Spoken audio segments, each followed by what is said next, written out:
Hi అండి, welcome back to our channel.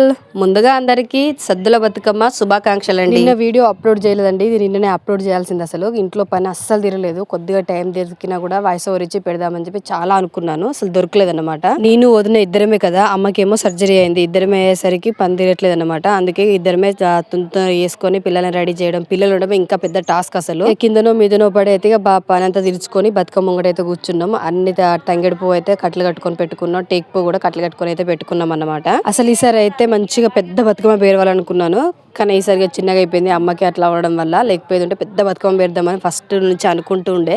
అందుకేనండి, ఏదైనా అనుకోవద్దు అసలు, ఫస్ట్ అనుకుంటే జరగదన్నమాట. మేమిద్దరము బతుకమ్మ పేరుదామని చెప్పి బతుకమ్మని అయితే స్టార్ట్ చేసాము. ఇద్దరం వదిన మర్దెల్లము. ఎవరిది పెద్దగా వచ్చిందని అంటే మా వదినదే పెద్దగా వచ్చింది. నాది నేను పెద్ద పెడదాం అనుకున్నా, కానీ ఆమెది పెద్దగా వచ్చింది, నాదేమో చిన్నగా వచ్చేసింది. చీరలు సేమే, అలాగే బతుకమ్మ కూడా సేమ్ ఉండాలని బతుకమ్మను కూడా సేమ్ పేరుస్తున్నాము, సేమ్ కలర్స్ తోటి. ఎందుకంటే మేమిద్దరం ఎక్కడైనా వెళ్తే మమ్మల్ని చూసి మీరిద్దరు అక్క చెల్లెలా అని చెప్పి అందరు అడుగుతూ ఉంటారు. అందుకని చెప్పి సరే ట్రెండ్ అవుదామని చెప్పి ఇట్లా అయితే రెడీ అయ్యాము. ఇట్లా తయారు చేస్తున్నాం బతుకమ్మ కూడా సేమ్ అన్ని ఈక్వల్ సేమ్ ఉండాలని చెప్పేసి. ఇంకా పిల్లలకైతే స్నానం పోయలేదు, మా వరకు మేము స్నానం చేసి బతుకమ్మ కూడా కూర్చొని బతుకమ్మని అయితే మంచిగా హ్యాపీగా ఇట్లా రెడీ చేస్తున్నాం. ఎట్లా వచ్చింది ఏంటి అని చెప్పి కామెంట్ సెక్షన్ లో కామెంట్ చేయండి. ఇక అలాగే మీరు మీ ఊర్లో ఎలా బతుకమ్మ సెలబ్రేట్ చేసుకున్నారు అనేది కూడా కామెంట్ సెక్షన్ లో కామెంట్ చేయండి. ఫైనలీ మా బతుకమ్మ అయితే ఇలా వచ్చింది, ఎట్లా ఉందనేది కామెంట్ చేయండి ప్లీజ్. ఇక బతుకమ్మ అయితే రెడీ అయిపోయిందండి.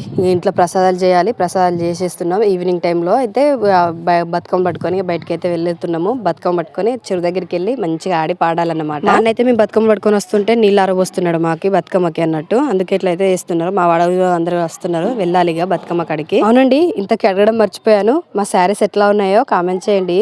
మేమైతే ఇట్లా నీట్ గా రెడీ అయిపోయి వచ్చేసి బతుకమ్మ కాడ అయితే మంచిగా స్టెప్స్ వేస్తున్నాము. కానీ అస్సలు ఇట్లా అవుతుందని నేనైతే అసలు ఎక్స్పెక్ట్ చేయలేదండి. ఎప్పుడైనా ఫుల్ ఎంజాయ్ చేసేది. 9:30 వరకు బతుకమ్మ కాడనే మంచిగా ఆడుకుంటా ఉండేది. ఈసారి ఇట్లా తొందరగా వచ్చేసాం ఇంటికి, అయితే తక్కువ టైంలో ఆడుకున్నాం మేము. ఎందుకునంటే బతుకమ్మ కాడ బతుకమ్మ పాటలు కాకుండా ఇంకా వేరే డీజే సాంగ్స్ పెట్టేసరికి మాకు అసలు నచ్చలేదు. కొన్ని 2-3 బతుకమ్మ పాటలు పెడితే ఆ బతుకమ్మ పాట వరకే డాన్స్ చేసేసి బతుకమ్మ నీళ్ళలో వదిలేసి ఇంటికైతే వచ్చేసామన్నమాట. మా కోడలు చూడండి ఎంత ముద్దుగా ఆడుతుందో. అసలు ఇడుస్తుంది కావచ్చు, మమ్మల్ని డాన్స్ ఏది కావచ్చు అనుకున్నాం, కానీ మంచిగానే ఊకుంది, మంచిగానే ఆడుకుందన్నమాట. ఇక మా ఊరి బతుకమ్మలు అందరూ మంచిగా ముద్దుగా ఆడుకుంటున్నారు. చూసేయండి ఎంత బాగా ఆడుకుంటున్నారు. మా చెరువు దగ్గర అయితే మేము ఇట్లా హ్యాపీగా ఎంజాయ్ చేసాం. మేము ఏ విధంగా ఎంజాయ్ చేశారు ఏంటి అని చెప్పి కామెంట్ సెక్షన్ లో కామెంట్ చేయండి, నాతో షేర్ చేసుకోండి ప్లీజ్. ఇక ప్రసాదాలు అయితే 3 ఐటమ్స్ అయితే చేసుకుపోయినాం మేము. ఒకటి రవ్వ లడ్డు, చింతపలక పండు, అలాగే కొబ్బరి లడ్డు అయితే చేశాను. సబ్స్క్రైబ్ చేసుకోండి ప్లీజ్.